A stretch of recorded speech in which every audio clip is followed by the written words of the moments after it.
8টা বাজে আর আমার কথা মতো আমি লাইভেও চলে এসেছি। আমি এখনো পর্যন্ত স্ক্রিনে কিছু দেখতে পাচ্ছি না, বাট লাইভটা স্টার্ট হয়ে গেছে। একটু ওয়েট করি, আস্তে আস্তে তোমরা সবাই জয়েন করো, তারপরে আমি স্টার্ট করব। ওকে, এখনো কিছু দেখাচ্ছে না, ফুল স্ক্রিন ব্ল্যাক লাগছে। আজকে তোমাদের জন্য সকালবেলা অ্যানাউন্সমেন্ট দেওয়ার সময়তেও বলেছিলাম যে বেশ ভয়ের, মানে প্রচণ্ড প্রচণ্ড ভয়ের কিছু ঘটনা আমি শোনাবো, একদম রিয়েল লাইফ ইনসিডেন্টই আমি শোনাই। আমি কিন্তু বানানো গল্প বলি না। তো অনেক সময় এরকম কমেন্টস সেকশনে আমি দেখি কমেন্টস আসে, যেটা আমার খুব সত্যি কথা বলতে মানে মনে হয় যে কমেন্ট করার আগে মানুষের কি চেতনা এতটুকু নেই যে কেন এরকম কমেন্ট করছে। মানে দিদি আগে খুব ভয়ের গল্প শুনতাম, আগে খুব ভয় পেতাম, এখন ইদার হতে পারে কি তোমরা এত রকমের গল্প, এত ভ্যারাইটি অফ স্টোরিজ আমার কাছ থেকে অলরেডি ডেলিভার্ড হয়ে গেছে যে তোমাদের কাছে যত দিন যাবে একটা স্যাচুরেশন লেভেলের দিকেই কিন্তু জিনিসটা যাবে। সব কিছু আরও প্রথমবার শুনে যতটা নতুন লেগেছিল ততটা নাও লাগতে পারে। দ্বিতীয়ত আরেকটা ব্যাপার হচ্ছে যে নতুন লাগাটা কথা নয়, ভূতের গল্প শুনতে শুনতে অনেকে একটুখানি হ্যাবিচুয়েটেড হয়ে গেছে, যে নতুন করে আগের মতন ভয় পাওয়াটা হয়তো কিছুটা কমেছে। আর সব থেকে বড় কথা, রিয়েল লাইফ ইনসিডেন্টে যারা মানে বছরের পর বছর ধরে প্রচুর প্রচুর ভূত দেখে, আমার মনে হয় সেটা একেবারেই সেটাকে রিয়েল ইনসিডেন্ট বলে চালানোটা খুব মুশকিল। তো ওই রকম ঘটনা কিন্তু খুব রেয়ারলি পাওয়া যায় যেখানে ধারাবাহিকভাবে প্রচুর বেশ ভূতের ভৌতিক কাহিনী চলছে কোনো জায়গাতে। মানে ভূতের সাথে তো আমরা বেশি দিন থাকি না, কেউ একটা দুটো ঘটনা ঘটলেই হয় বাবাজি মাতাজির কাছে দৌড়ে গিয়ে সেটা সর্ট আউট করে নেয়, কিংবা হয়তো এরকম রাস্তাঘাটে চলতি পথে কোনো কোনো সময় আমাদের সাথে এমন কিছু একটা স্ফুলিংয়ের মতন 1 মিনিটের জন্য ঘটে গেল, মানে কয়েক সেকেন্ডের একটা ব্যাপার, যেটা আমাদেরকে বেশ একটা মনের মধ্যে থ্রিল দিল যে আরে বাপরে এটা কি হলো, এটা তো কোনো ব্যাখ্যা পাচ্ছি না বৈজ্ঞানিকভাবে। এটাই কিন্তু হচ্ছে অ্যাকচুয়ালি রিয়েল লাইফ অভিজ্ঞতা। বাট ওই ব্ল্যাক ম্যাজিক টাজিক বাদ দিলে আদারওয়াইজ ভূত দেখা কিন্তু সামনে ভূত ঘুরে বেড়াচ্ছে 5 ঘন্টা ধরে, ভূত নড়ছে চড়ছে আর আমি হাঁ করে বসে দেখছি, এটা হয় না। সুতরাং এই কমেন্টগুলো খুব মাঝে মাঝে ইরেলিভেন্ট শোনায়। আজকে জানি না কেন কমেন্ট সেকশন আমি এখনো পর্যন্ত দেখতে পাচ্ছি না, টিলাও আমাকে এখনো কমেন্ট সেকশন শো করছে না। তোমরা আস্তে আস্তে সবাই জয়েন করতে থাকো। আজকে অ্যাজ আ টোল্ড যে আমি হাইওয়েজের কিছু গল্প বলবো, আর তার সাথে সব সময় তোমাদেরকে নতুন কনসেপ্টের গল্প তো আমি দিতেই চাই। তো সেই কারণে আজকে সেকেন্ড চ্যানেলে একটা অপদেবতার ঘটনা বলবো এবং তার সাথে থাকছে একটা হাইওয়ের মারাত্মক ভয়ঙ্কর কাহিনী। আর এখন আমি এখানে বলবো, আমাকে একজন পাঠিয়েছে তার নিজের বাড়ির ঘটনা। হ্যাঁ, মানে সেই বাড়িটাতে এখনো পর্যন্ত তারা অনেক কিছু ফিল করে, মানে প্রথমের দিকে তো আরো বেশি ছিল, এখন অনেকটা ঘরটর বাঁধিয়ে নিয়ে একটা জায়গাতে এসেছে, কিন্তু আজও কিন্তু সেখানে অনেক কিছুর প্রেজেন্স অনুভূত হয়। তো তার বাড়িতে অনেক ঘটনা ঘটেছে, সেই ঘটনা বহুল একটা ব্যাপার, তো সেটা একটা শেয়ার করব। আর তার সাথে কিন্তু হাইওয়েজের ঘটনা, আরো একটা ক্লাবের ঘটনা আমি শেয়ার করব, যেগুলো একেবারে রিয়েল লাইফ স্টোরি। তো এখনো পর্যন্ত আমি দেখতে পাচ্ছি না, ভেরি সরি, আজকে কমেন্ট সেকশন কোনো কারণে আমাকে দেখাচ্ছে না। ঠিক আছে, যদি কমেন্ট সেকশন নাও দেখায় আমি ধরে নিচ্ছি যে আমি প্রপারলি অডিবল অ্যান্ড ভিজিবল তো বটেই, তাই এত মানুষ আমাকে জয়েন করেছে। তো আজকে প্রথমে বলি, সেটা হচ্ছে যে আমি আজকে যেটা পরে রয়েছি, আমার এই সুন্দর কোয়াড সেটটা, এটা আমাকে স্পন্সর করেছে শ্রীময়ী নন্দী। শ্রীময়ী আমাকে এর আগেও একটা খুব সুন্দর হাকোবার কুর্তি পাঠিয়েছিল, যেটা আমার আর প্রমোশন করে ওঠা হয়নি পরবর্তীতে। কিন্তু তোমরা আমাকে অনেকে জিজ্ঞাসা করেছিলে এটা দেখে যে দিদি এই হাকোবা কুর্তিটা তোমার কোথা থেকে নেওয়া। তো আমি সেই জন্য একবার দেখিয়ে দিচ্ছি, যারা আমাকে জিজ্ঞাসা করেছিলে যে এই হাকোবা কুর্তিটা তোমরা কোথা থেকে নেওয়া, এই শ্রীময়ী নন্দী আমাকে এটা পাঠিয়েছিল। এটা শ্রীময়ীর কাছ থেকেই আমি পেয়েছিলাম। আর এখন আমি যেটা পরে আছি সেটাও শ্রীময়ীর কাছ থেকেই পেয়েছি। এটা একটা কোয়ার সেট আছে, ভীষণ মিষ্টি দেখতে একটা কোয়াস, দেখো একটু ডিফারেন্ট। এই যে ফ্লোরাল যে ব্যাপারটা আছে, এখানে লিভসগুলো যে রয়েছে, যেমন আর কি পাতাগুলো যাচ্ছে, যেমন ফুলের কাটটা যাচ্ছে, হাতটাটা ঠিক সেরকমই আসছে।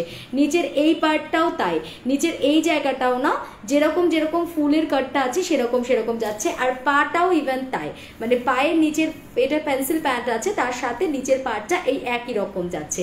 একটা খুব ইউনিক কোয়াসের, এটা পুরো মাসলিনের ওপরে আছে, এই পিসটা হচ্ছে মাসলিনের ওপরে আছে। একটু বলে দিই, একদম পিওর কটনে যদি কেউ যেতে চাও তাদের জন্য আমি বলবো এটা কিন্তু আনকমফোর্টেবল লাগতে পারে। কিন্তু যদি কেউ একটু চাইছো পার্টি ওয়্যার টাইপের দরকার বা একটু গ্ল্যামারাস কিছু লাগবে, তাদের কিন্তু মাসলিন বা বিচিত্রা সিল্ক এদিকে যেতেই হবে।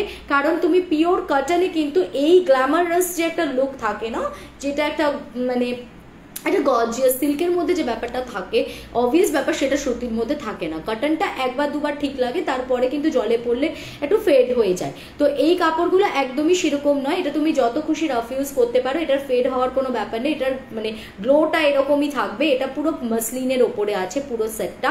এটার প্রাইস যাচ্ছে 900 থেকে, ওর কাছে এরকম কোয়ার সেট স্টার্টিং আছে যেটা আপ টু 1050 পর্যন্ত, মোটামুটি ওই ধরে নাও 900 to 1050 এরকম প্রচুর ধরনের প্রচুর কালারের কোয়ার সেট তোমার অ্যাভেলেবেল আছে রেগুলার ওয়্যারের জন্য, যেগুলো ভীষণ রকম পারফেক্ট।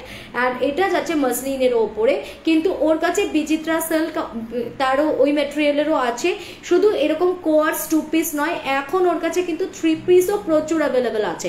ডিজিটাল প্রিন্টের ওড়না দেওয়া তোমরা দেখেছো বিচিত্রা সিল্কের, এখন এই রিসেন্ট খুব ট্রেন্ডি এখন 3 পিস যে সেটগুলো এসছে, সেটারও কিন্তু প্রচুর কালার ভ্যারাইটি। আমাকে সুন্দর সুন্দর কালার্সও দেখিয়েছিল, হোয়াইট কালার বা ধরো তোমার ল্যাভেন্ডার কালার, মফ কালার, এইরকম সুন্দর সুন্দর একদম প্যাস্টেল কালার কম্বিনেশনের দারুণ দারুণ 3 পিস সেটও ওর কাছে আছে। আর তার সাথে এইরকম সুন্দর সুন্দর কোয়াজ, তো এগুলোর সবই ওর কাছে অ্যাভেলেবেল আছে 900 টু ওই ধরে নাও 1100 এইরকম বাজেটের মধ্যে। আর ওর কাছে কিন্তু যেরকম আমি হাকোবার কুর্তিটা দেখালাম, ওরকম প্রচুর একদম কটন ম্যাটেরিয়ালের কুর্তিও অ্যাভেলেবেল আছে। তো স্টক আউট হওয়ার আগে যারা রেগুলার ওয়্যারের জন্য বা একটু ক্লাসি পার্টি ওয়্যারের জন্য, বা হয়তো কোনো খুব মানে বিয়েবাড়ি ওয়েডিং কালেকশন আমি বলছি না, বাট ধরো ছোটোখাটো কোনো কিটি পার্টিতে তোমরা কেউ যেতে চাইছো, তার জন্য একদম কনভিনিয়েন্ট একটা গেট আপ, একদম সেখানে তো সুতির ম্যারে কিছু পরে গেলে একটা অড লাগে, তো তার জন্য এই ধরনের মাসলিন সিল্ক কিংবা বিচিত্রা সিল্কের একটা কিছু প্রেফার করা যেতেই পারে। 8777206987 8777206987 এটা হচ্ছে শ্রীময়ী মানে ওর নাম্বার, আর শ্রীময়ী নন্দী ওর full name, and Sreemoyee collection হচ্ছে ওর কালেকশনের নাম, ঠিক আছে। 8777206987 এখানে 1000 থেকে মানে 1000 এর আশপাশের রেঞ্জে ওর কাছে প্রচুর ভ্যারাইটি এরকম ট্রেডিশনাল কোয়ার্স। সব থেকে বড় কথা হচ্ছে ট্রেডিশনাল কোয়ার্স, যেটা কিন্তু খুব রেয়ারলি অ্যাভেলেবেল থাকে। কোয়ার্স তুমি অনেকের কাছে পেয়ে যাবে, কিন্তু এরকম ট্রেডিশনাল সুন্দর কোয়ার্স কিন্তু খুব কম থাকে। আর একটা জিনিস খুব ভালো লেগেছে আমার, এটা কিন্তু পুরোটা স্টিচ করা আছে, ওকে সামনেটা এটা কিন্তু জাস্ট ফর শো বাটনস গুলো, এটা পুরোটাই কুর্তি, এটা জাস্ট ফর শো আছে, এটা পুরোটা স্টিচ করা আছে। এটা মেনশন করে দিলাম কারণ এটা অনেক মেয়েদের কাছে আমাদের কমফর্ট জোন, কেননা এখানে স্টিচ না করা থাকলে বরং সামনেটা যদি পুরোটা খোলা হয় তাহলে অনেক বেশি প্রবলেম হয়, তো এটা পুরোটাই স্টিচড, এখানে বাটনসগুলো জাস্ট ফর শো, ঠিক আছে। তো একটা খুব সুন্দর ক্লাসি একটা কোয়ার সেট, এরকম অনেক কিছুর অ্যাভেলেবিলিটি রয়েছে। আর দেখো হাতাগুলো তো খুবই মিষ্টি, একটা ডিফারেন্ট কাইন্ড অফ দেখতে, তো তোমরা শ্রীময়ীর সাথে যোগাযোগ করতে পারো। আর একটা কথা তো না বললেই নয়, সেটা হচ্ছে, যদিও জানি যে অনেকে বলবে যে এত বকবক কেন করো, এত বকবক করাটা আমার একটা পার্ট অফ ওয়ার্ক, তো আমি সেই জন্য করছি। যদি কেউ বোর হয়ে যাচ্ছ তাহলে একটু স্কিপ করে গিয়ে তোমরা সামনে থেকে গল্পে চলে যেতে পারবে, ঠিক আছে। যারা পরে রেকর্ডেড ভিডিওটা দেখবে তাদের জন্য বলে দিলাম। এছাড়াও যেটা আমার বক্তব্য সেটা হচ্ছে যে শুধু সুন্দর সুন্দর জামা কাপড় পরে নিলে তো হবে না, আমরা বলেছি যে স্কিন কেয়ার, হেলথ কেয়ার এগুলো ভীষণ দরকার, থ্রু আউট দ্য ইয়ার করা দরকার। ঠিক সেরকম লাস্ট মিনিটে যতই আমরা হেয়ার কেয়ার করি, গ্রে হেয়ার্স তো একটা এজের পর চলেই আসে, কিন্তু তার জন্য আমরা যেটা হয়ে যায় যে রেগুলার বেসিসে হেয়ার কেয়ার করার জন্য বা কালার করতে গেলে তোমাদের চুল বা স্কাল্প ড্যামেজ হয়ে যেতে পারে। তো তার জন্য একটা খুব স্মার্ট সলিউশন আমাকে পাঠিয়েছে আদিস বেশিস থেকে অদিতি পল। ও একটা complete chemical free hair colour innovate করেছে, যেটা অনেক দিন ধরে অনেকে চাইছিলে তোমরা। একদম পিওর এক ভেষজ প্রোডাক্টস দিয়ে তৈরি হয়েছে এই হেয়ার কালারটা, যেটা ভীষণ ইজি টু ইউজ।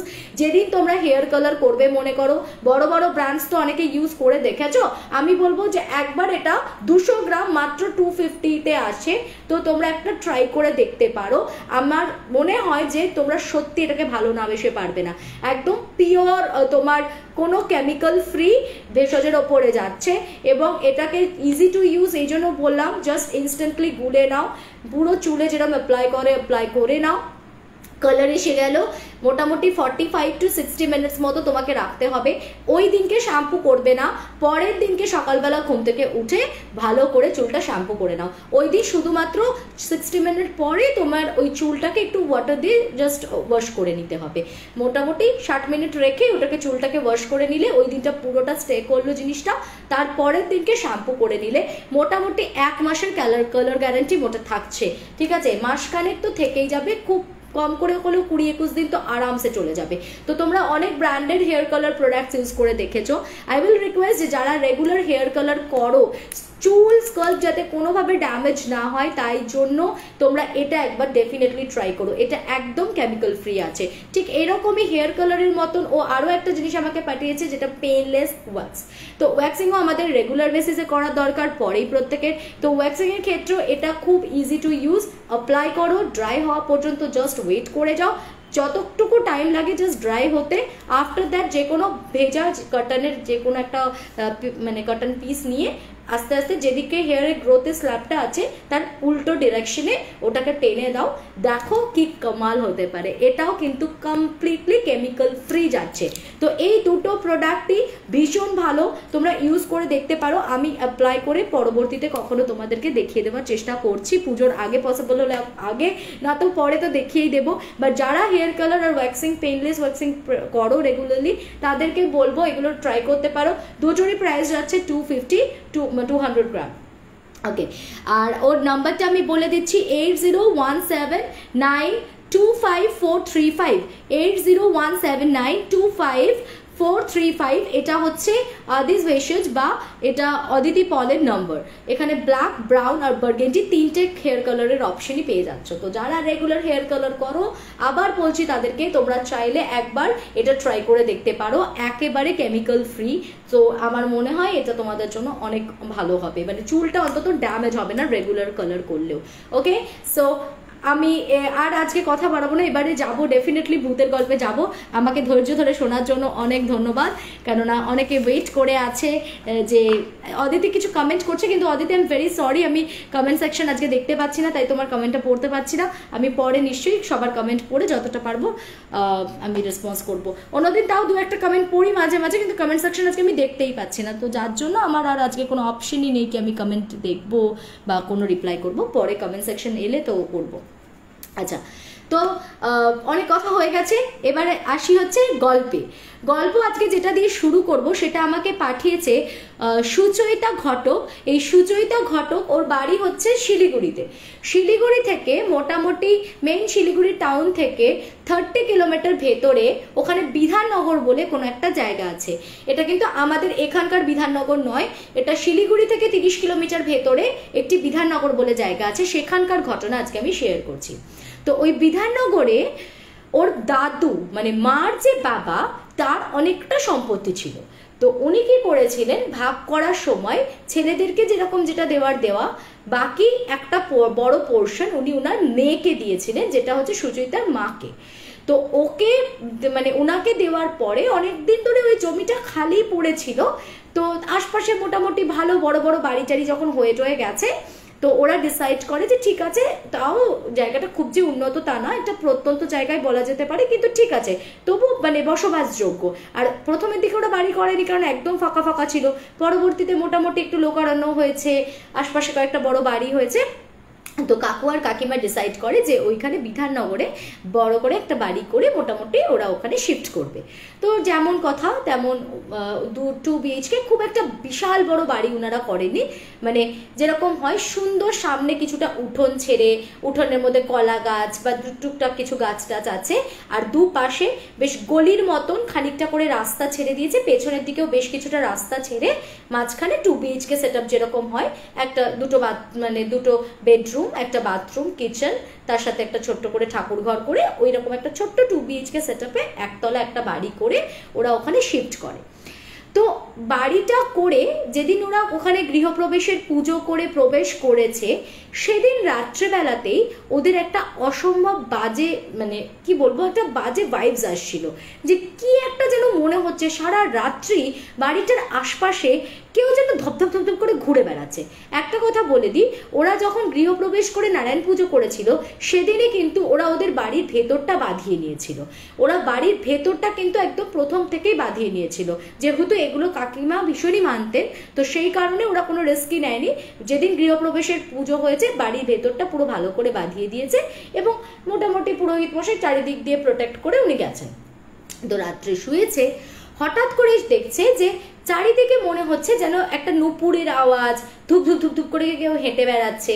তো কাকিমার কাকু প্রচণ্ড একদমই ভূত প্রেত বিশ্বাস করেনি না, মানে একেবারেই এগুলো ওনারা বিশ্বাস করেন না।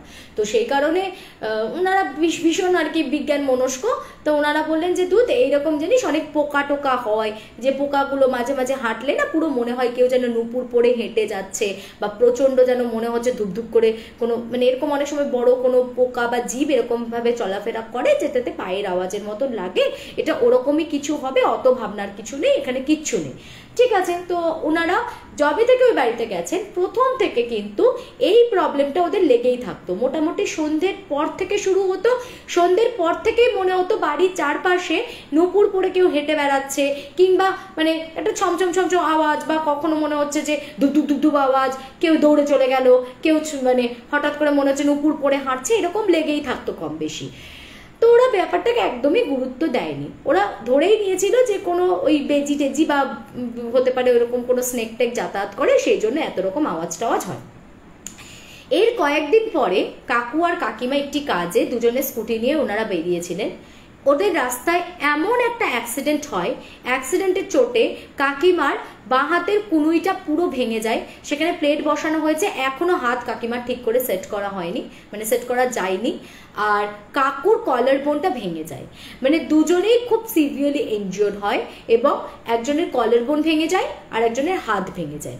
তো এই ঘটনাটা ঘটার পরে মানে সুচরিতা আমাকে বলছে যে আমার না আরও একটা নেগেটিভ ভাইবস কাজ করছিল, জানো তো। আমার খালি একটা কথা মনে হচ্ছে যে যবে থেকে এই বাড়িতে ঢুকেছি কিছু না কিছু একটা লেগেই আছে, মানে কোথাও না কোথাও কিছু একটা অসঙ্গতিপূর্ণ ঘটছে, কোথাও আওয়াজে মনে হচ্ছে যে এটা তো হওয়ার কথা ছিল না, হঠাৎ বাবা মা বেরোলো এরকম একটা অ্যাক্সিডেন্ট, যেটা এত বছর আমরা রয়েছি, বাবা যথেষ্ট সাবধানী, তারপরেও এরকম ঘটে গেল।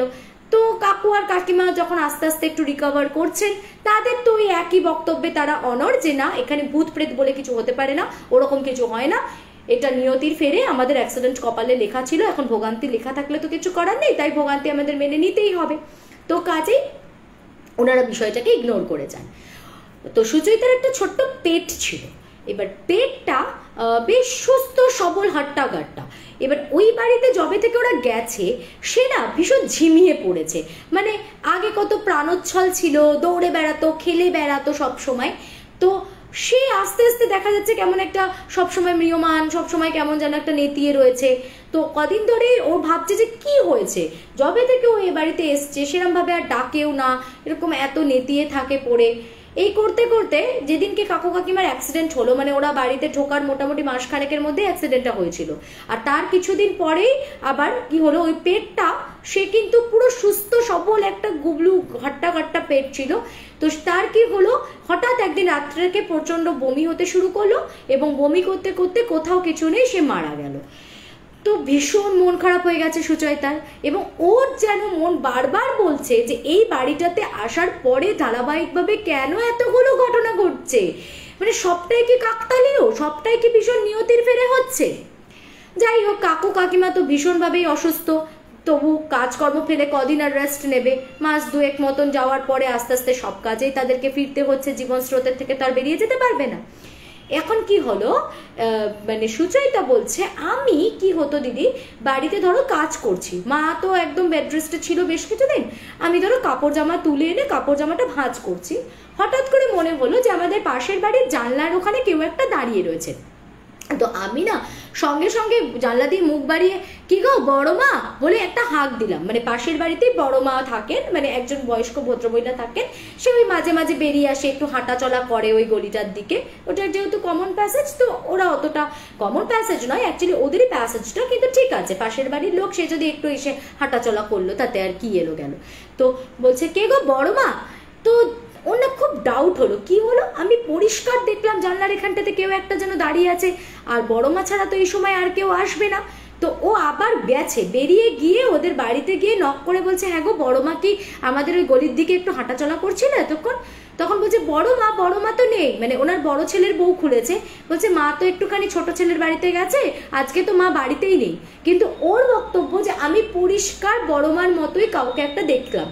তারপরেও ছোট মানে বৌমাটাকে বলছে যে আচ্ছা আপনারা কি কেউ বেরিয়েছিল, বলে না এখন এই দিনের বেলা ভর দুপুরে রোদ্দুরের মধ্যে কেন হাঁটতে যাব, না আমরা তো কেউ ওখানে যাইনি। যাই হোক, ও বুঝতে পারে না। আচ্ছা, এরপরে এরকম এই জিনিসটা না ক্রমশ আরও বাড়তে শুরু করে বলতে মানে দিনে দুপুরে যখন তখন মনে হয় জানলার কাছে কেউ দাঁড়িয়ে আছে, কেউ মনে হচ্ছে যে একটা জানলা থেকে আরেকটা জানলায় সেট করে চলে গেল, ঘুরে বেড়াচ্ছে কেউ যেন একটা কন্টিনিউ, এই ব্যাপারটা কিন্তু লেগেই ছিল। এরপর যেটা ঘটে, সুচয়িতা বলছে যে একদিন দিদি আমি বারান্দায় দাঁড়িয়ে চুল আঁচড়াচ্ছি, হঠাৎ করে ওর চোখটা গেছে ওদের বাড়ির কলা গাছটার উপর, আর যেই মুহূর্তে ও কলা গাছটার দিকে তাকিয়েছে মানে আমার আজও সেই ফিলিংসটা আছে, মানে আমি মনে হয়েছিল হৃৎপিণ্ডটা বেরিয়ে বোধহয় হাতে চলে এলো। ও যেই কলা গাছটার দিকে তাকিয়েছে, বলছে আমি দেখছি কলা গাছের ওপরে ছোট্ট একটা 5-6 বছরের মেয়ে হবে, একটা 5-6 বছরের বাচ্চা মেয়ে পা ঝুলিয়ে বসে আছে। বাচ্চাটার চোখ দুটো সেই যেরকম আমরা কার্টুনে বা কোনো সময় দেখবে ভূতের কোনো প্রোগ্রামে আমরা দেখি না, চোখ দুটো ডার্ক সার্কেলসের মতন কালো কালো, পুরো ওরকম কালো কালো দুটো চোখ বাচ্চাটার, দিনের আলোতে কিন্তু একদম আমি বলছি, মানে তখন রাতও নয় কিছু না, একদম ভর দুপুরবেলা, পাটা মানে ঝুলিয়ে ওরকম কলা গাছের কাঁদির উপর, এরকম কলা গাছে একটা কাঁদি ঝুলছে, তার পাশে পা ঝুলিয়ে ও বসে রয়েছে, আর চোখটার এরকম বড় বড় করে গোল গোল করে একদম ডাইরেক্ট সুচরিতার সাথে আই কন্ট্যাক্ট করে একটা খুব স্পুকি স্মাইল দিচ্ছে, আর পাটাকে এরকম করে দোলাচ্ছে, আর তার সাথে মাথাটাকে মানে জাস্ট এরকমভাবে নাড়াচ্ছে, আর সে একটা অদ্ভুত রকম স্মাইল করছে। জাস্ট এই ফ্রেমটাকে ইমাজিন করো, ধরো তোমার বাড়ির উঠোনে একটা গাছ আছে, থাকতেই পারে, অনেকের বাড়িতে আমাদের গাছ থাকে, কোথাও কোনো কিচ্ছু নেই, হঠাৎ করে তুমি একদিন বাইরে বেরোলে, এবার বেরিয়েই তুমি দেখছো যে তোমার বাড়ির একদম অতি পরিচিত একটা গাছ যেটাকে তুমি প্রতিনিয়ত দেখছো, সেটার ওপরে মগডালের ওপরে একটা বাচ্চা মেয়ে দুটো লম্বা পা ঝুলিয়ে আর চোখ বড় বড় করে তোমার দিকে দেখে মাথাটা নাড়ছে আর হাসছে, তাহলে তোমার কিরকম ফিলিংসটা আসবে? ঠিক সেরকমই সুচরিতা বলছে যে আমার জাস্ট মনে হলো ভগবান এটা আমি কি দেখছি। বলছে তারপর যেটা হলো, আমি না তবু সাহস জুগিয়ে এই এরকমভাবে একটা আওয়াজ দিয়েছি, মানে স্বাভাবিকভাবেই, অন্য কোনো বাচ্চা মেয়েও হতে পারে, যা হোক, মানে যদিও তাকে দেখতে একটুও স্বাভাবিক বাচ্চার মতো লাগছে না, তবু ও বলছে আমি না সাহস করে এই করে এরকম ডেকে উঠেছি, আর যেই মুহূর্তে ডাক দিয়েছি, বলছে দিদি ভাই বিশ্বাস করো চোখের পলকে মনে হলো ভ্যানিশড, মানে জাস্ট ভ্যানিশ, আর কিচ্ছু দেখতে পাচ্ছে না, কাউকে দেখতে পাচ্ছে না। একটা মানুষ যদি লাফ মেরে চলেও যায়, তাকে তো বেরোতে হবে দৌড়ে গিয়ে এদিক দিয়ে ওদিক দিয়ে, কেউ নেই, কিন্তু পরিষ্কার দেখছে এরকম দাঁতটাকে বের করে হাসছে, চোখগুলো বড় বড় করে ওর দিকে তাকিয়ে মাথাটাকে নাড়ছে, আর পা দুটোকে কলা গাছের ওপর বসিয়ে ঝুলিয়ে আছে। তো ওর অসম্ভব ভয় লাগে। এই কথাটা ও মাকে বলে, কাকিমাকে বলে যে আমি মা একটা জিনিস দেখেছি জানো, যে একটা মেয়ে, বাচ্চা মেয়ে আমাদের কলা গাছটার ওপরে বসে পা দোলাচ্ছিল। তখন কাকিমা বলছে তোর মাথাতে নিশ্চয়ই কোনো ভ্রম হয়েছে, কেন তুই সারাদিনই কিছু না কিছু দেখতে পাচ্ছিস, আজকে দেখছিস সেখান দিয়ে লোক যাচ্ছে, কালকে দেখছিস ওখানে বাচ্চা মেয়ে দাঁড়িয়ে রয়েছে, তোর কি মাথাটা তো একদম গেছে? তোর কি দিনে দুপুরে যত রকম ভীমরতি ধরে? বলছি তো কিছু নেই, যত সব উল্টোপাল্টা জিনিস দেখিস, ভূতের গল্প টল্প শুনিস, তাই তোর এই সমস্ত ইলিউশন হচ্ছে, বাদ দেখ কিচ্ছু নেই। কাকিমা সেদিনও কিচ্ছু বিশ্বাস করেনি। এবার তার পরের দিনের ঘটনা বলছি। তার পরের দিন ও রাত্রেবেলা শুতে গেছে, সেদিনও ও বারান্দায় দাঁড়িয়ে মানে ওনা ভাবছে, একটা নিজেই থট প্রসেসের মধ্যে আছে যে আমি কি এতটা ভুল দেখলাম, কে ছিল কলা গাছের ওখানে বসে পরিষ্কার পা ঝুলাচ্ছিল, একটা বাচ্চা ফুটফুটে মেয়ে, হ্যাঁ চোখ দুটো খালি বলছে যে কালো কালো, জানো তো ডার্ক সার্কেলসের মতন করা হচ্ছে পুরো চোখটা, আদারওয়াইজ পুরো একদম নর্মাল যেরকম একটা বাচ্চা থাকে রক্তে মাংসে করা, সেরকম কোনো অবয়ব বা কোনো ট্রান্সপারেন্ট কিছু কিন্তু নয়। তো বলছে যে আমি পরিষ্কার দেখলাম, আমার এতটা ভুল হবে? তো বলে ও কি ওই একটানা মানে এক দৃষ্টে ওই কলা গাছের দিকে দেখতে দেখতে তো হলো না তাহলে ভুলই হবে মনে হয়, বলে পেছন ফিরে ও ঢুকতে যাবে ঘরে, পেছন থেকে মনে হলো ওকে ভীষণ জোরে কেউ একটা ধাক্কা মারলো, ও পুরো মুখ থুবড়ে ঘরের মধ্যে গিয়ে পড়েছে। তো ও প্রচন্ড ভয় পেয়ে যায় যে কি হলো, আমাকে কে ধাক্কা মারলো। তো কাকিমা বললো কিরে কিরে কিরে পড়ে গেলি কি করে? তখনও বলছে আমাকে কেউ ধাক্কা মেরেছে। তো বলছে কেউ তোকে ধাক্কা মারেনি, তুই নিজেই পড়ে গেছিস, যা গিয়ে শুবি যা। এবার ও শুয়েছে, বলছে আমি দিদি একটা পাশ ফিরে ধরো শুয়ে আছি, আমি শুয়ে জাস্ট আমার হালকা তন্দ্রাচ্ছন্নতা এসেছে কি আমি পরিষ্কার ফিল করলাম আমার পিঠের ওপরে একদম মানে চটাস করে বলে না একটা চাপড় মারলে পুরো 5 আঙ্গুলের ছাপ বসিয়ে দিলে একটা থাপ্পড় মারলে যেরকম হবে, ওরকম আমার পিঠের ওপরে সজোরে কেউ একটা 5টা আঙ্গুলের ছাপ বসিয়ে মানে একটা সপাটে চড় মারলো। আমি না চিৎকার করে উঠে বসে মাকে বলছি, মা তুমি তাড়াতাড়ি এসো। কাকিমা আসতে ও বলছে তুমি দেখো আমার পিঠটা। তো কাকিমা বলছে কি হয়েছে পিঠে? বলছে তুমি দরকার হলে জামাটা তোলো, জামা তুলে দেখো। কাকিমা জামাটা তুলে দেখছে পুরো 5টা আঙ্গুলের দাগ বসানো, একটা মানে কালশিটে নীল হয়ে গেলে ওইটুকু সময়ের মধ্যে পুরো যেন মনে হচ্ছে আঙ্গুলগুলো বরাবর পুরো নীল হয়ে গেছে, পুরো 5টা আঙ্গুলের দাগ, একটা ছোট্ট হাতের ছাপ। কিন্তু বলছে এত জোরে লেগেছে, কোনো বাচ্চা ওইরকম জোরে মারতে পারে না, এতটাই জোরে, এবং মানে এতটা সাপাটে চটটা মেরেছে, পুরো 5 আঙ্গুলের দাগটা বসে গেছে। তখন কাকিমার টনকটা নড়েছে। কাকিমা তখন রিয়েলাইজ করেছে যে না, তাহলে তো ও সবটা ভুল কথা বলছে না, কিছু তো তাহলে ঘটেছে ওর সাথে। ও বারবার বলছে বটে, আমি কিছুতেই বিশ্বাস করছি না, কিন্তু এটা তো ওর বাবাকে দেখাতে হবে। কাকিমা সঙ্গে সঙ্গে আবার কাকুকে ডেকেছে। কাকু এসে দেখে তো অবাক, তখন বলছে যে তুই আবার নিজের হাত দিয়ে কোথাও চাপড়, বলছে এটা কি সম্ভব? আমি নিজের হাত দিয়ে পিঠের মাঝখানে কি করে চাপড় দেবো? এটা তো সম্ভব নয়।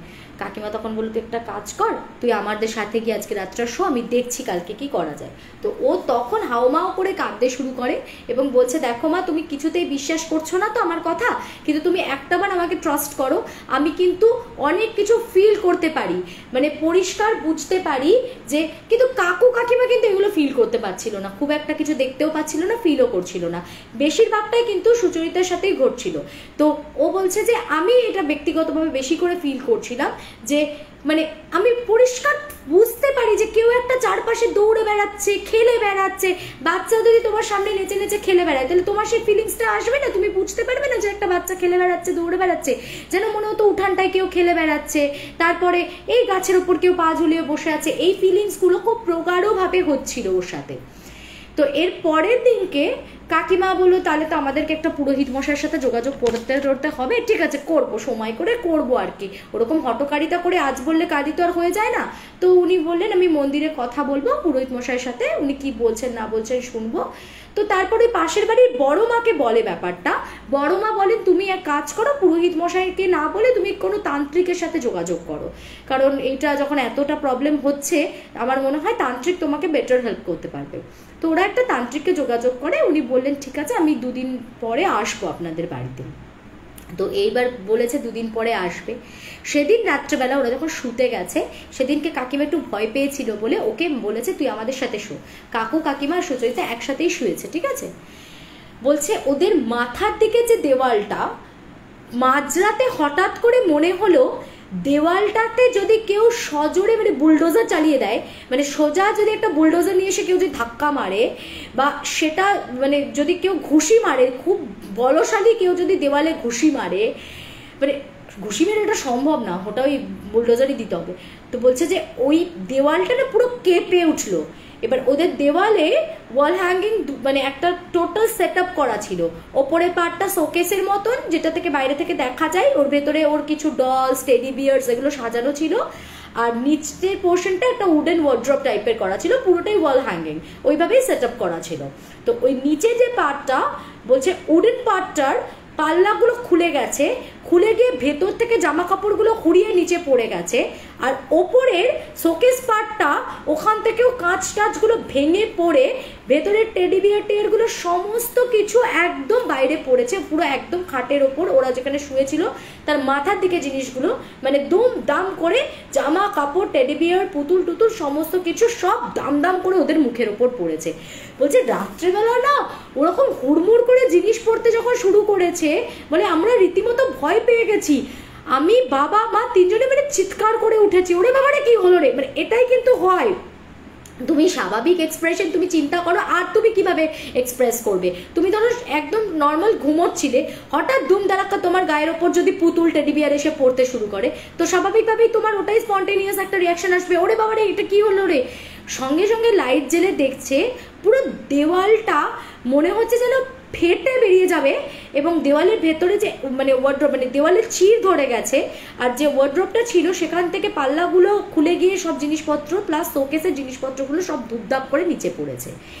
এবার সেদিন কাকু তো ভীষণ ভয় পেয়েছে। কাকু তার আগে অবধিও একটুখানি লাইটলি ব্যাপারটাকে নেওয়ার চেষ্টা করছিল, বাট সেদিন কাকু বিশ্বাস করে যে না কিছু তো আছে, কারণ একটা দেওয়াল নড়িয়ে দিতে কেউ পারবে না, কোনো জীব, কোনো একটা ছোট ইঁদুর, বিড়াল, স্নেক, বেজি কিছুই পারবে না, ঠিক আছে? তো সেক্ষেত্রে ডেফিনেটলি কিছু একটা এই বাড়িতে গড়বড় তো আছেই। তো তান্ত্রিকে যোগাযোগ করা হলো যে আপনি ইমিডিয়েটলি আসুন, একটা বিভৎস কাণ্ড ঘটেছে। তা উনি আসেন, উনি এসে প্রথমেই বসে ওই বাড়ির মাটি নিয়ে মাটিটাকে জাজ করেন, এবং তারপর অনেকক্ষণ ধরে উনি নিজে কী সব মন্ত্রতন্ত্র পড়ছিলেন, পড়তে পড়তে তারপর উনি বলেন যে তোরা কেউ কখনো কিছু দেখেছিস? তো তখন ওই সুচরিতা বলছে আমি কিছু বলার আগেই ওই তান্ত্রিক নিজে থেকেই দিদিভাই একটা কথা বললো যে আজ থেকে বহু বছর আগে বেবি, কিন্তু এই মাটিতে মানে তোদের বাড়ির তলায় কোথাও এই জমিটাতে কোনো একটা বাচ্চা মেয়েকে অত্যন্ত বাজেভাবে শারীরিক নির্যাতন করে তার বডিটাকে এখানে পোঁতা হয়েছিল, ঠিক আছে? তো এটা নাকি তান্ত্রিকটা বলেছিল, এবং তখন দুয়ে ওরা চার করতে পারে। ওরা প্রথমে মানে বলেছে এরকম দেওয়ালটা কেঁপে উঠে দেওয়ালে পুরো চির ধরে গেছে, জিনিসপত্র পড়ে গেছে, এটা বলেছে, মেয়েকে এরকম পিঠের মধ্যে মেয়ের পিঠে মানে হাতের ছাপ দেখেছি, এসবগুলো বলেছিল। তার অত ডিটেলিংটা প্রথমেই ওরা করেনি, বা উনিও এসে অত জিজ্ঞাসা করেননি। উনি প্রথমে এসেই বলেছেন আমি দেখে নিচ্ছি, মানে আমি দেখবো, দেখে আমি ডক্টর, আমি ডায়াগনোসিস করবো যে কি প্রবলেম, কি রোগটা হয়েছে, তোমাদের কিচ্ছু বলতে হবে না, এরকম একটা ব্যাপার।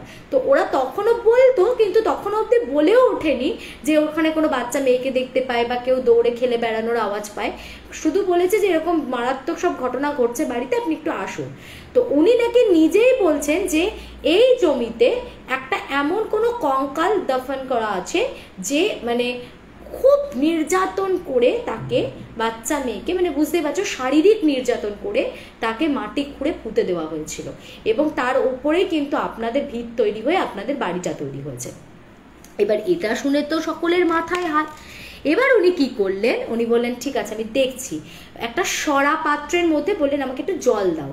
তো একটা সরা পাত্রের মধ্যে উনি জল নিলেন, জল নিয়ে একটা কাগজের মধ্যে পেন দিয়ে একটু চোখ নাক মুখ বানিয়ে একটা ছোট্ট পুতুলের মতো ড্রয়িং করলেন, বুঝলে?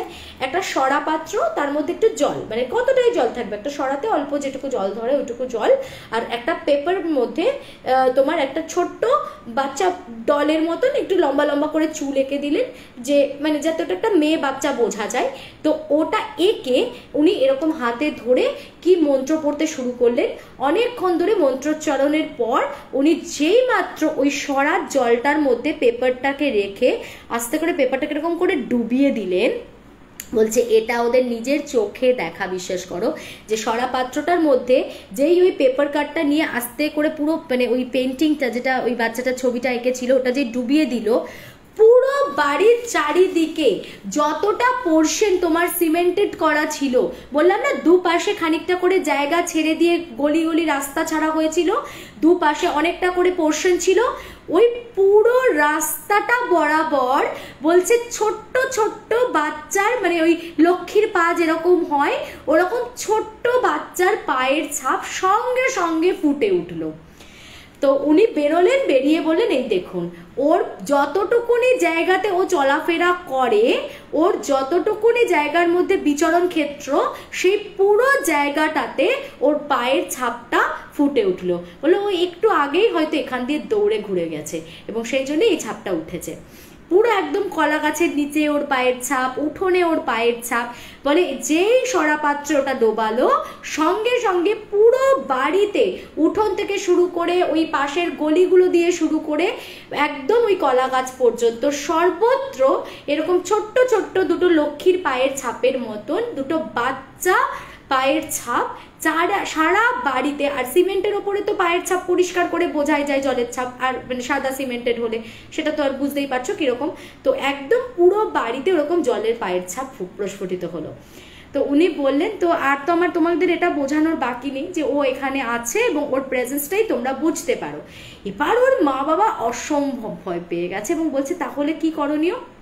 তো বলছে দেখো ও কিন্তু এখনো পর্যন্ত তোমাদের সেরকম কোনো ক্ষতি করেনি, কিন্তু মেইন প্রবলেমটা হচ্ছে ও বাড়ির ভেতর তো ঢুকতে পারছে না, বাড়ির বাইরে থেকেও যা করার করতে হচ্ছে। মানে ও ওই যে দেওয়ালেও ঘুষিটা মেরেছে বা দেওয়ালেও কিছু একটা করেছে, সেটাও বাইরে থেকে, এবং সেটার জন্য ভেতরের দিকে ক্র্যাক হয়ে গেছে, ভেতর থেকে জিনিসপত্র উল্টে পড়েছে। তো বলছে যে ও যা করছে বাড়ির বাইরে ওর অ্যাক্টিভিটিসগুলো তোমরা পাচ্ছ, ও ঘরের ভেতর ঢুকতে পারছে না, যেহেতু তোমার ঘর বাঁধানো আছে খুব ভালো করে। এবার এটা যেহেতু ওর জমি এবং এত বছর ধরে ও এখানে নিজেকে একদম মানে সেটেল ডাউন করে নিয়েছে, ওকে কিন্তু চট করে এখান থেকে বিতাড়িত করাটা অত ইজি হবে না। ওকে কিন্তু এখান থেকে তাড়াতে গেলে যথেষ্ট আমাদেরকে বল প্রয়োগ করতে হবে। ঠিক আছে, আমি যদি একটা চেষ্টা করছি, আমি ওকে পারলে শ্মশানে ছেড়ে দিয়ে আসছি, আমি যজ্ঞ করব, কিছু যজ্ঞের জিনিসপত্র আমাকে এনে দাও, আমি ওকে শ্মশান পর্যন্ত ছেড়ে দিয়ে আসবো। তো ওই ভদ্রলোক না অনেকক্ষণ ধরে যজ্ঞ টজ্ঞ করলেন, তারপরে ওইখান থেকে উনি একটা কি পাথরের মতো ছুঁড়ে দিলেন। তা ওটাও না কি বলছে, সবাই দেখেছে যে পাথরটাও লাফাতে লাফাতে লাফাতে লাফাতে এগিয়ে এগিয়ে যাচ্ছে, আর উনিও তার পেছনে না জল ছিটাতে ছিটাতে জল ছিটাতে ছিটাতে যাচ্ছেন। তো তারপর ওইভাবে পাথরটাও এগোচ্ছে, উনিও যাচ্ছেন, এই করতে করতে ফাইনালি আর উনি বলেছিলেন আমার সাথে বাড়ির কোনো সদস্য আপনারা কেউ যাবেন না, আমার যা করার আমি একাই করব। তো বাড়িতে তো বাকিরা সবাই ছিল, উনি বললেন যে আমি ওকে শ্মশানে ছেড়ে দিয়ে এসেছি। কিন্তু শ্মশানে ছেড়ে দিয়ে এসেছি বলে উনি তো বাড়িতে এলেন, ওনার যেটুকু প্রাপ্য ছিল নিয়েটি উনি তো চলে গেলেন। রাত্রেবেলা শুতে গিয়ে আবার এক জিনিস, আবার এবার সেদিনকে আবার তুলকালাম, মানে এতদিন তো তাও একরকম ভাবে হচ্ছিল, বাট এদিনকে আবার তুলকালাম হয়ে গেল। মানে এত আওয়াজ, এত আওয়াজ, মানে মনে হচ্ছে সারা বাড়িতে কেউ যেন দাপিয়ে বেড়াচ্ছে। মানে আমার বাড়ি, আমাকেই তোরা আমার বাড়ি থেকে তাড়ানোর চেষ্টা করছিস, এই যে একটা রাগ, এই যে একটা ক্রোধ হয়, তো একদম মানে মনে হচ্ছে কেউ উঠোনময় দাপিয়ে বেড়াচ্ছে। যতবার ওরা মানে একটু ভাবছে যে দেখি কি হচ্ছে বাইরে, তো কাকু নাকি একবার বারান্দার মানে দরজাটা ফাঁক করে দেখছে, কলা গাছটা না রীতিমতো যেন থরথর থরথর করে কাঁপছে, কেউ যেন কলা গাছটা ধরে নাড়াচ্ছে, তার উপরে ধূপধাপ ধূপধাপ আওয়াজ, মানে ভয়ে ওরা বেরোতে পারছে না। এবার আবার পরের দিন সেই তান্ত্রিককে খবর দিয়েছে, তো তখন সেই তান্ত্রিক এসে বলছে যে আসলে ব্যাপারটা হচ্ছে ও এমনভাবেই এই জমিতে সেটেল হয়ে গেছে যে ওকে এত সহজে এখান থেকে বিতাড়িত করা যাবে না। তবে এখন উপায়, বলছে উপায় বলতে দুটো উপায় ছিল। এক হচ্ছে যদি এই মেয়েটার আইডেন্টিটিটা আমরা জানতে পারতাম, তাহলে সেক্ষেত্রে যদি মেয়েটার নামে গয়ায় গিয়ে পিণ্ডদান করা যেত, তাহলে সেটা একটা সলিউশন হতে পারতো। এলস আর একটা হতে পারে যে যদি মেয়েটির মানে কঙ্কালটা, যেটা এই জমিতেই কোথাও খোঁড়া আছে, সেটা যদি খুঁড়ে বার করে ওটাকে তুলে শ্রাদ্ধ শান্তি করা যায় বা সেটার যদি সৎকার করা হয়, তাহলে হয়তো ও মুক্তি পেতে পারে। কিন্তু দুটোর মধ্যে দুটোই ছিল ইম্পসিবল ওয়ে আউট, কারণ ওই মেয়েটির সম্পর্কে কেউ জানে না। আশপাশে যখন জিজ্ঞেস করা হয়েছিল, বললো যে দেখো আমরা যবে থেকে এই লোক্যালিটিতে বাড়ি করেছি, এখানে যবে থেকে মানুষের লোকারণ্য যবে থেকে হয়েছে, তবে থেকে কিন্তু কোনোদিন এরকম কোনো অ্যাডভার্স কোনো মানে সিচুয়েশন আসেনি বা এরকম কোনো কিছু ঘটেনি, সেটা আমরা শিওর। কেননা আমরা বহু বছর হয়ে গেল এখানে আছি এবং জমিটা তো বহুকাল ধরে পড়েছিল, তো তার মানে যখন এই বাড়িগুলো হয়নি তার আগে যদি কিছু হয়ে থাকে, সেটা তাহলে আশপাশের বাড়ির লোকও তখন জানে না। তো কাজেই মেয়েটার আইডেন্টিটিটা তো অবশ্যই একেবারে রিভিল করা সম্ভব না। দ্বিতীয়ত হচ্ছে যদি বলি যে মানে মাটি খুঁড়ে কঙ্কাল বের করা, সেটাও তুমি বলো, যেখানে পুরো ভিত কেটে অতখানি গভীর ভিত কেটে বাড়ি তৈরি হয়ে গেছে, এখন ফ্লোর ভেঙে সবটা, আর তারপরে এক্সাক্ট কোন জায়গায় আছে সেটাও জানে না, যে একটা নির্দিষ্ট জায়গায় কাটবে, পুরো বাড়িটা তাহলে ভাঙতে হবে, পুরো ফ্লোর খুঁড়ে তাহলে নিচে মাটিতে গর্ত করে দেখতে হবে যে কোথায় আছে, সেটাও পসিবল না যখন পুরো বাড়ি উঠে গেছে। তাহলে কি করা যাবে? তো ওই তান্ত্রিক বললেন ওকে ওর মতো ছেড়ে দাও, ওকে এই বাড়ি থেকে যখন কোনোভাবেই বিতাড়িত করা যাবে না, তাহলে এখন লাস্ট অপশন হচ্ছে ওকে ওর মতন ছেড়ে দেওয়া হোক। ওকে তোমরা প্রত্যেক দিন খালি মানে দুপুরবেলা বাড়িতে যেরকম তোমরা ধূপ ধুনো দিচ্ছ দাও, ঠিক আছে, ওর কাছে একবার করে প্রে করবে যে তুমি তোমার মতন থাকো, তোমাকে আমরা কেউ বিরক্ত করছি না, কিন্তু তুমি আমাদের কোনো ক্ষতি করো না। এবং বলে যে তারপর থেকে মানে ওর মধ্যে যে অশান্ত ব্যাপারটা ছিল সেটা আবার শান্ত হয়ে যায়। উনি ভালো করে ঘরের একদম ভেতরটা আবার দ্বিতীয়বার করে যা করা যোগ্য টোগ্য করে প্রোটেক্টেড করে দেন, কিন্তু বাইরে বাইরে কিন্তু সেই যে মেয়েটির পায়ের আওয়াজ পাওয়া বা মেয়েটির প্রেজেন্সটা এখনো পর্যন্ত সুচেতা বলছে আমরা কিন্তু ফিল করতে পারি। এখনো পর্যন্ত শিলিগুড়ি বিধাননগরে, মানে শিলিগুড়ি থেকে 30 কিলোমিটার ভেতরেই বাড়িটা আছে, যদি তোমরা চাও তাহলে কেউ যেতেও পারো ওর সাথে দেখা করতে। তো বলে রাত্রেবেলা শুলেই নাকি ওরকম পরিষ্কার বোঝা যায় যে বাইরে কেউ ছুটে দৌড়ে খেলে বেড়াচ্ছে। বাচ্চারা খেললে যেরকম আওয়াজ হবেই, তো ওরকম মনে হচ্ছে দৌড়ে কেউ চলে গেল, কেউ খেলে বেড়াচ্ছে, বা হয়তো কোনো বাচ্চা খিলখিল করে হেসে উঠলো। মাঝে মাঝে কলা গাছটার দিকে তাকালে না মনে হয় যেন একটা অদ্ভুত আতঙ্ক গ্রাস করছে।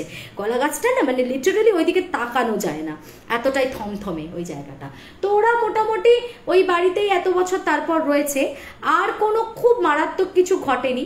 হয়তো ওদের মধ্যে একটা মিউচুয়াল আন্ডারস্ট্যান্ডিং হয়ে গেছে, যে জিনিসটা মানে প্রথমে আসার পর থেকে ধারাবাহিকভাবে ওদের সাথে অনেক অবশগুন ঘটেছিল, অনেক কিছু। তো সেটা মেবি হতে পারে যে ওরাও তাকে বোঝাতে পেরেছে যে আমরা তোমার ক্ষতি করছি না, তুমিও আমাদের কোনো ক্ষতি করো না। তো সেই আন্ডারস্ট্যান্ডিংয়েই এখন এত বছর ধরে ওদের চলছে আর কি। তো ভীষণ ইউনিক এবং খুব মর্মান্তিক। সব থেকে বড় কথা হচ্ছে যে খুবই মর্মান্তিক এই ঘটনাটা, মানে যেটা আমরা ভূতেদের ব্যাকগ্রাউন্ড স্টোরিটা জানতে আমরা সবাই ভীষণ ভালোবাসি এবং এনজয় করি। তো এটা যদিও একদমই এনজয় করার মতন ব্যাপার ছিল না।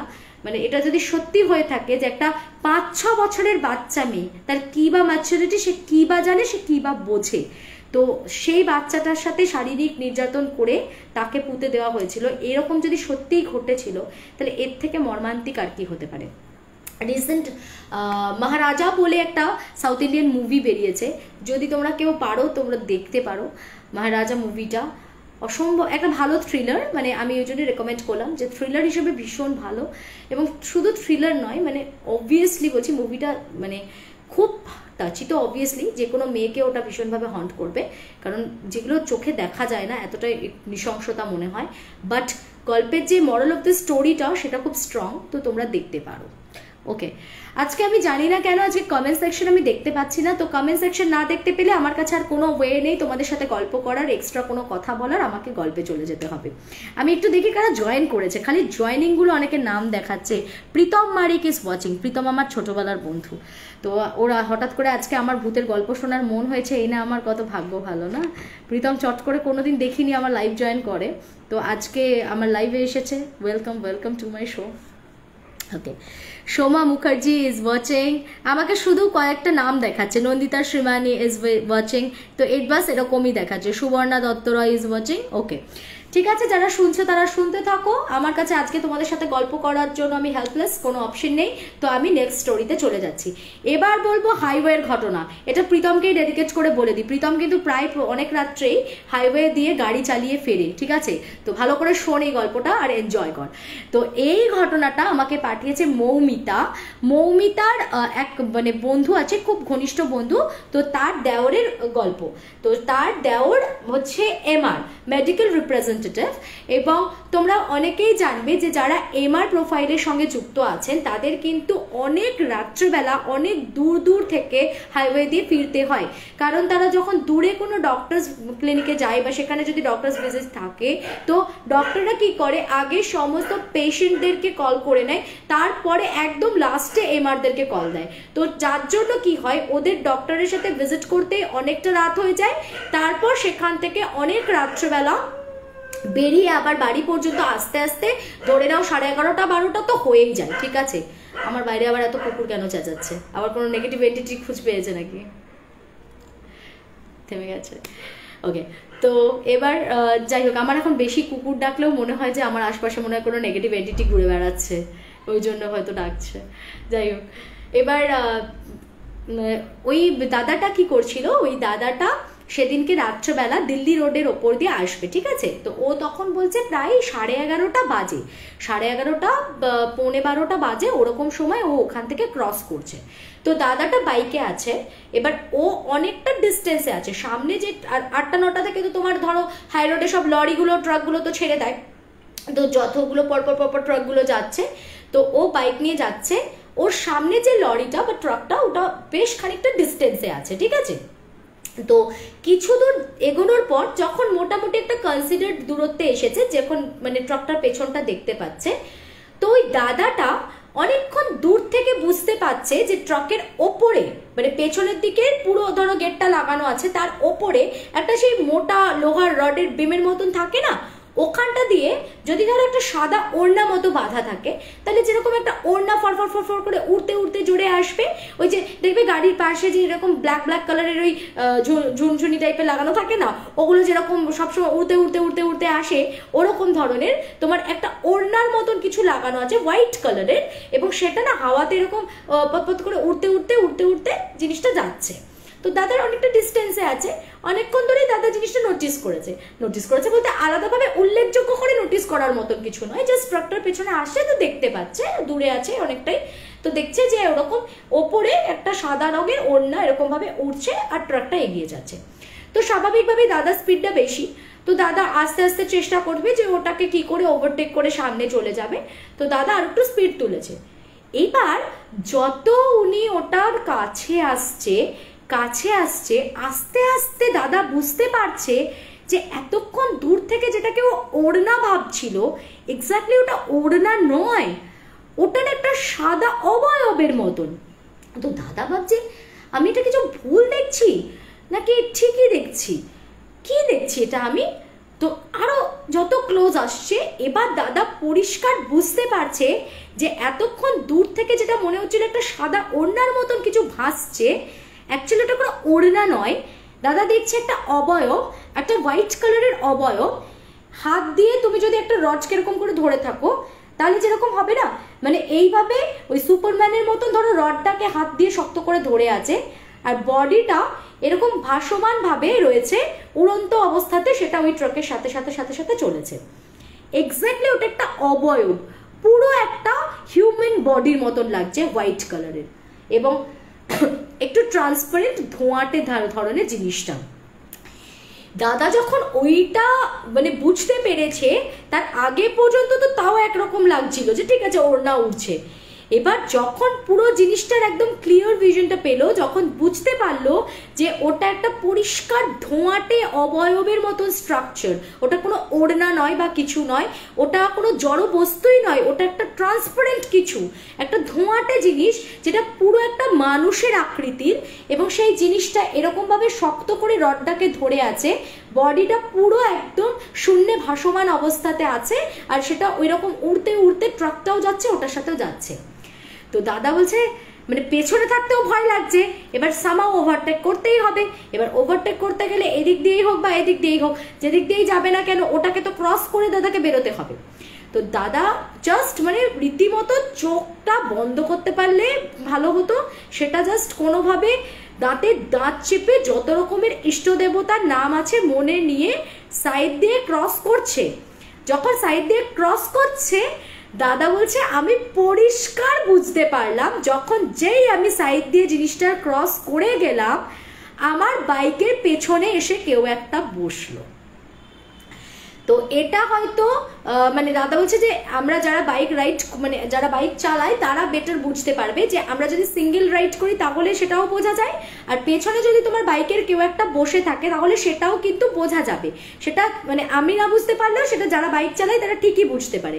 বলে আমি পরিষ্কার বুঝতে পারলাম বেশ ভারী হেভি একটা কিছু আমার পিঠের মানে ওপরে মানে স্পর্শ করে রীতিমতো আমার মানে যেন টাচও হলো, তার সাথে পেছনে একটা কেউ এসে উড়ে এসে বসার মতো করে কেউ বসে পড়লো আমার বাইকে। বলছে আমি তখন পুরো ফ্রিজ হয়ে গেছি, আমার তখন মনে হচ্ছে হে ভগবান আজকে বোধহয় আমার অদ্বৈ মানে শেষ রজনী, আর তো আমাকে পাওয়া যাবে না, এটা কি হচ্ছে আমার সাথে। বলছে এরপর শ্রেয়া মানে এই কাঁধের কাছে একদম কনকনে ঠান্ডা একটা নিঃশ্বাস পড়ছে, মানে পরিষ্কার বোঝা যাচ্ছে যে একদম গায়ের সাথে ঘেঁষে রীতিমতো বডি কন্ট্যাক্টে কেউ একটা বাইকের পেছনে বসে কাঁধের কাছে পুরো তার ঠান্ডা নিঃশ্বাসটা পড়ছে। আর দাদা বলছে আমি তখন আর কোনো রিয়াক্ট করার অবস্থাতেই নেই, আমি তখন মানে ওনার এত অদম্য সাহস আমি বলবো, বলছে যে আমি ভাবছি আমি কি করব। আমি তো যত রকম ভগবানের নাম নেওয়ার যত রকম আমার মাথাতে খেলছিল আমি তো নিচ্ছি। লাস্টে দাদা বলছে আমি মনে মনে বলতে শুরু করলাম, আমি মনে মনে বলছি যে তুমি কে আমি জানি না, কিন্তু তুমি যেই হও আমি তোমার কোনো ক্ষতি করতে পারবো না, আমি তোমার কোনো ক্ষতি চাইও না, ঠিক আছে, কিন্তু তুমি আমার কোনো ক্ষতি করো না। আমার পুরো পরিবার আমার উপর ডিপেন্ডেন্ট, আমার মানে পুরো আমার মা বাবা আমার ফ্যামিলি আমার উপর ডিপেন্ডেন্ট। আর যদি আমার কিছু একটা হয়ে যায় এতগুলো মানুষ দুর্ভোগ মানে ভোগান্তি ভোগ করবে, তুমি আমার কোনো ক্ষতি করো না। আর লুকিং গ্লাসে কয়েকবার দেখার চেষ্টা করছে, পেছনে কিন্তু কিচ্ছু দেখতে পাচ্ছে না, কিন্তু ফিলিংসটা পুরো পাচ্ছে। যখন ট্রাকে ছিল তখন কিন্তু জিনিসটাকে দেখতে পাচ্ছিল, একটা সাদা ধোঁয়াটে অবয়ব দেখতে পাচ্ছিল, বাট এখানে কিন্তু কাউকে দেখতে পাচ্ছে না, কিন্তু পরিষ্কার ফিল করতে পারছে। তো তারপর আরো কিছুক্ষণ পরে আস্তে আস্তে দাদা বললো যে আমি জানতাম ওই রাস্তার উপরেই পরে একটা বজরংবলীর মন্দির আছে, বলে আমি সোজা স্পিডে দৌড়ে নিয়ে গিয়ে জয় বজরংবলী বলে একদম মন্দির প্রাঙ্গণের মধ্যে বাইকটাকে ঢুকিয়ে দিয়েছি। আর বলছে যে আমি বাইকটা মন্দির প্রাঙ্গণের ভেতর ঢোকালাম না, মানে মনে হলো না যে বিদ্যুতের মতন কিছু একটা যেন খেলে গেল, কোনো একটা মানে আমার পুরো বাইকটা অত্যন্ত ভারী হয়েছিল, সেটা মানে হঠাৎ করে মনে হলো যেন প্রচন্ড হালকা হয়ে গেল বাইকটা, একটা ভারী কিছু যেন বেরিয়ে গেল বাইক থেকে। তো বলে আমি ঢুকলাম, ঢুকে আমি ওখানে বাইকটাকে স্টপ করে রীতিমতো হাঁপাতে শুরু করেছি, মানে আমার তখন আর মানে নড়ার মতন ক্ষমতা নেই। তো খানিকক্ষণ বলছে আমি ওই বাইরের মন্দিরের সিঁড়িতে বসে হাঁপাচ্ছি আর ভাবছি এটা কি হলো, কি করব, বাড়িতে তো ফিরতে হবে, আর কত রাত করব। খানিকক্ষণ বসার পর মানে সেই হনুমানজির টিকা বিকা লাগিয়ে ওখান থেকে তারপরে ধীরে সুস্থে গাড়িতে উঠলো। গাড়িতে উঠে মানে ওই হয় না অনেকে মান্নাত ফান্নাত করলে দেখবে বাইরে মন্দিরের অনেকে ধাগা ফাগা বেঁধে রাখে, তো ওর এত ভয় লেগেছে, তখন তো মন্দির বন্ধ হয়ে গেছে, তো ওই বাইরে থেকে একটা ধাগা নিয়ে ও হাতের মধ্যে পেঁচিয়ে কোনোভাবে বাইকে উঠে বলে একদম আর কোথাও মানে থামার তো কোনো ব্যাপারই নেই, সোজা বাড়ি এসে মানে ওপরে থরথর করে কাঁপছে যে ও কি ঘটলো। কিন্তু বলছে আমার পরের দিন থেকে হয় না যে খুব ভয় পেয়ে গেলে যে খুব জ্বর আসা, হয়তো উনি ভেতর থেকে ওনার অরাটাই ভীষণ স্ট্রং ছিল সেই কারণে মেবি, আর কিন্তু কোনো কনসিকুয়েন্স ফেস করা বা কোনো জ্বর আসা এরকম কোনো ব্যাপার কিছু ঘটেনি, মানে তারপরে ইট ওয়াজ ফাইন। বাট ওই দিন রাত্রেবেলা ওই অত হাট্টা কাট্টা ওই রকম একটা তগড়া ছেলে, সেও কিন্তু প্রচণ্ড ভয় পেয়ে গেছিল। তো আমার ভীষণ ভয়ের তো লেগেইছে, দারুণ সুন্দরও লেগেছে ইনসিডেন্টগুলো। তো আর একটা ইনসিডেন্ট আজকে শেয়ার করে চলে যাব আমার নিজের ইউটিউব চ্যানেলে, সেটা হচ্ছে শ্রেয়া সেনগুপ্তা আচার্য ব্লগস। আর সেই চ্যানেলে তোমাদের জন্য থাকবে একটা অপদেবতার গল্প আর আরেকটা হাইওয়ের গল্প বলবো ওই চ্যানেলে। তো যারা লেট নাইট হাইওয়েতে যাতায়াত করো তারা কিন্তু এই গল্পটা শুনে কেমন লাগলো আমাকে অবশ্যই জানিও, আর তার সাথে ওয়ার্নড হয়ে যেও, যখনই যেও সাথে কিছু প্রোটেকশন নিয়ে চলাফেরা করো, আদারওয়াইজ কিন্তু এরকম অ্যাবসার্ড কিছু ঘটতেই পারে তোমাদের সাথে রাস্তায়। আচ্ছা, আর একটা ছোট্ট ঘটনা এখানে বলি, তারপরে ইউটিউবে মুভ করছি। এই যে ঘটনাটা বলবো এখন, এটা আমাকে পাঠিয়েছে, মানে এটাও আমাকে মৌমিতা পাঠিয়েছে, কিন্তু মৌমিতার এক দাদা এই গল্পটা আমাকে বলতে বলেছে। মৌমিতার এই দাদা মানে উনি হচ্ছেন মুসলিম কমিউনিটি থেকে বিলং করেন, এবং উনি না ওই ধরো ওই লেবার কোনো একটা কিছু লেবার উনি কাজ করেন কোথাও। তো ওই হাওড়ার দিকে উনি যেখানে কাজ করেন তার মানে পাশেই যে পাড়াটা, সেই পাড়াতে একটা বড় ক্লাব আছে।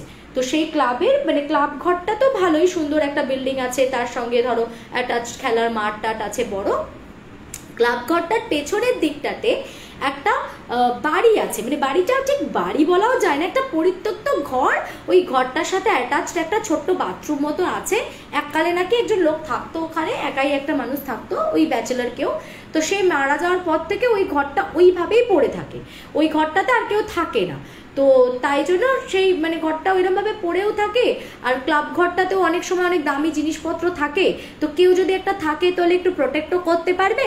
এইসব চিন্তা ভাবনা করে ওই ছেলেটি যখন ঘর খুঁজছিল, ক্লাবের ছেলেরা ওকে বলে যে শোন ভাই, তুই তাহলে রাত্রেবেলা এখানে থাকতে পারবি, তাহলে তুই রাত্রেবেলা এখানে থাক, কারণ ওখানে থাকার জন্য সিকিউরিটিও পাওয়া যাচ্ছিল না। আর ওর যে ঘরটা তার সামনে একটা বিরাট বড় প্রচুর পুরনো বট গাছ, সেই ঝুড়ি নেমে একটা বিভৎস বট গাছটা।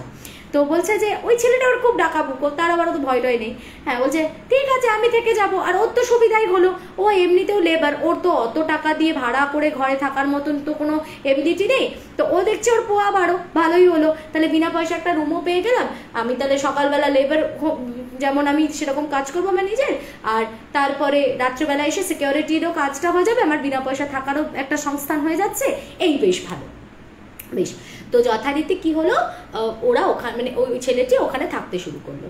এবার ক্লাবের ব্যাপার তো বোঝোই, ক্লাবে যদি কেউ কাউকে থাকতে দেয় বা তার সাথে আস্তে আস্তে টার্মস বিল্ড হয়, মাঝে মাঝে একটু জলপানির ব্যাপার ট্যাপার তো থাকেই। তো একদিন ক্লাবের কতগুলো ছেলে এসে ওর ঘরে নক করেছে, বেশ রাত্রেবেলা, তখন কটা 10:30-10টা বাজে, নক করেছে। তো ছেলেটা দরজা খুলতে ভেতরে আসে, এসে বলছে কি, এই তুই এগুলো কি করিস, তুই ব্ল্যাক ম্যাজিক করিস নাকি? তখন বলছে কেন ব্ল্যাক ম্যাজিক করবো কেন? বলছে এগুলো কি লিখেছিস তুই? মানে দেখছে ছেলেটা খুব বেশি দিন না, হয়তো সপ্তাহখানে কি হয়েছে, তখন সবে ছেলেটা ওই ঘরটায় এসেছে, মানে যে ছেলেটা আর কি স্টোরিটা আমাদের শেয়ার করেছে। তো ওর পুরো ঘরে চারিদিকে দেওয়াল থেকে শুরু করে ও যেখানে শোয় একটা তক্তাপোষ আছে, ওই তক্তাপোষের উপর বালিশের নিচে সব জায়গায় না আরবি ভাষায় এরকম কি সব লেখা, লিখে লিখে লিখে লিখে এরকম তোমার সব মানে চারিদিকে দেওয়ালে স্টিক করা, বালিশে তক্তাপোষের চারিদিকে স্টিক করা। তো বলছে এগুলো কি, তুই কি ব্ল্যাক ম্যাজিক করিস? তো তখন ওই ছেলেটা হেসে বলছে না আমি ব্ল্যাক ম্যাজিক করি না, এগুলো আমি নিজের প্রোটেকশনের জন্য করেছি। বলছে প্রোটেকশন? কিসের জন্য প্রোটেকশন লাগে তোর? বলছে আমাকে যদি আমি এগুলো না করতাম তাহলে এতদিন থাকতে দিত নাকি, কবে মেরে ফেলতো, আমি তো মরে যেতাম। তো বলছে কে মেরে দিত তোকে? বলছে মেরে দিত, তুমি জানো এখানে কে থাকে?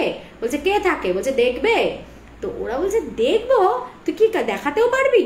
তখন বলছে হ্যাঁ, তাহলে কোনো সময় আমি যদি সুযোগ হয় তোমাদেরকে দেখাবো, সব সময় চাইলেই তো দেখাতে পারবো না, কোনোদিন যদি আমি সুযোগ পাই তাহলে তোমাদেরকে আমি দেখাবো যে আমি কার ভয়ে এগুলো করেছি। ঠিক আছে। তো তারপরে ওরা ওখানে তো ছেলেটাকে বলে, অ্যাপ্রোচ করে যে তুই কি একটু খাবে নাকি, আমাদের সাথে বসবি থেকে? তো ও বললো না না, আমার ওই সমস্ত একেবারেই আমার অ্যালকোহল নেওয়ার অভ্যেস নেই, তো আমি ওটা নেবো না, তোমরা চলে যাও, তোমরা ওই ঘরেই বসো, এই ঘরে তোমাদেরকে এই সমস্ত ঠেক বসাতে হবে না। তো ঠিক আছে, ওরা চলে যায়। এবার তার কিছুদিন পরে হঠাৎ করে ওই পুরো ফেজটা চলে গেছে, লোডশেডিং হয়ে গেছে। ঠিক আছে। তো সেদিন যখন মানে ছেলেটা, ওই মুসলিম ছেলেটাও সেদিনকে ওই বাড়িটাতে ছিল, তো এবার ও যেই কারেন্ট অফ হয়ে গেছে, সাডেনলি দেখছি চিৎকার করতে করতে পাড়ার ক্লাবটাতে গেছে, দিয়ে দেখছে ক্লাবে 4-5টা ছেলে বসেছিল। তো ওদেরকে গিয়ে বলছে কি, এই চল আমার সাথে যাবি, একটা জিনিস সেদিন তোরা বলছিলি না যে দেখবি যে আমি কেন ঘরের মধ্যে ওগুলো সব লিখে টিখে রেখেছি, কি ব্যাপার, তো আমার সাথে চল দেখাচ্ছি। তো ওরা তো হন্তদন্ত হয়ে বলছে কি দেখাবি, খুব এক্সাইটেড, কি দেখাবি? বলছে কেউ মোবাইলের আলো জ্বালবি না, কেউ কোনো আলো জ্বালবি না, একদম আমার সাথে চুপি সারে আস্তে আস্তে আয়, তোদেরকে একটা জিনিস দেখাচ্ছি। বলে ও কি করেছে, ওর যে ঘরটা, ওর ঘরটাতে ওদের সবাইকে নিয়ে গেছে, ওর ঘরের পাশ দিয়ে আবার ওপরে ছাদে ওঠা সিঁড়ি ছিল। বলছে আস্তে করে সবাই মিলে ছাদে উঠেছে। ছাদে উঠে বলছে একদম নিচু হয়ে বস, দিয়ে ওই যে তোমার হয় না যে পাঁচিলের গায়ে দেখবে, আগেকার দিনের পাঁচিলগুলো এরকম হতো, ফাঁক ফাঁক ফাঁক ফাঁক ফাঁক ফাঁক পুরো দেখা যায়। তো বলছে এবার ওইখান দিয়ে চোখ লাগিয়ে খালি বট গাছটার দিকে তাকিয়ে দেখ। তো বলছে ওই রকম 4-5টা অত বড় বড় জোয়ান ছেলে, তারা মানে রীতিমতো পুরো মানে পজ হয়ে গেছে, আর কোনো কথা বলতে পারছে না। দেখছে ওই বট গাছটার ওপরে একটা বিশাল আকার কিছু বসে আছে, যেটার পা দুটো একদম মানে গাছের ডাল থেকে শুরু করে পুরো মাটি পর্যন্ত প্রায় নেমে এসেছে ঝুড়ির মতো, আর তার মাথায় মোটা মোটা বড় দুটো শিং।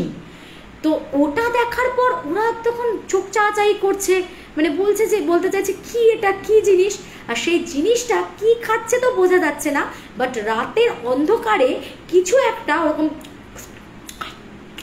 যেটা কচর মচর করে চিবোচ্ছে, সেটা বোঝা যাচ্ছে। তো ওই রকম একটা কিছু জিনিস, সেটা কি যেন একটা কচর মচর করে খাচ্ছে, সে হাঁস বা মুরগি জাতীয় এরকম কিছু হতে পারে মেবি, হ্যাঁ এরকম ছিঁড়ে কচর মচর করে খাচ্ছে, আর তার সাথে মানে পা দুটো অসম্ভব লম্বা গাছ থেকে ঝুলছে, আর মাথার উপরে মোটা মোটা দুটো শিং গজানো। এবার মানে ওখানে তো একজন পারলে অজ্ঞানী হয়ে যায় কোনোভাবে। ওই ছেলেটি বলে এবার আমরা নিচে যাই, চলো। নিচে চলে গেছে ওরা, ওই ঘর থেকে তো আর বেরোবে না, বটগাছ ক্রস করে আর যাবে না ক্লাব ঘর অবধি। বলছে আমরা একটু ওয়েট করি। যতক্ষণ না কারেন্ট এসছে ওরা চুপ করে ওই ঘরটার মধ্যে বসে আছে। কারেন্ট আসার পর ওই ছেলেটা বলছে, এবার বুঝতে পারলে আমি কেন কার ভয়ে এই সারা ঘরের মধ্যে প্রোটেকশন দিয়ে রেখেছি, নাহলেও আমাকে থাকতেই দেবে না। তো বলছে ওটা কে? তখন বলছে যে আমি একটু আধটু ওই মৌলবীদের কাছ থেকে শেখা, ওর কিছু ঝাড়া টাড়া করে ওই রকম বিদ্যাও জানে। তো বলছে আমি যখন প্রথম দিন এসছি এই বাড়িতে, তোমরা যে বলেছিলে না যে আগে একজন খুব বয়স্ক কোনো একজন ব্যাচেলার লোক থাকতো যে মারা গেছে, তার সোলটায় দীর্ঘদিন ধরে থাকতে থাকতে থাকতে থাকতে একটা মানে রীতিমতো পাওয়ারফুল পিশাচে পরিণত হয়েছে, এবং সে তার নিজের এই জায়গাতে কাউকেই থাকতে দিতে রাজি নয়। বলছে শুধু এটুকুই ভয়ের কিন্তু কারণ নয়, আরও ব্যাপার আছে।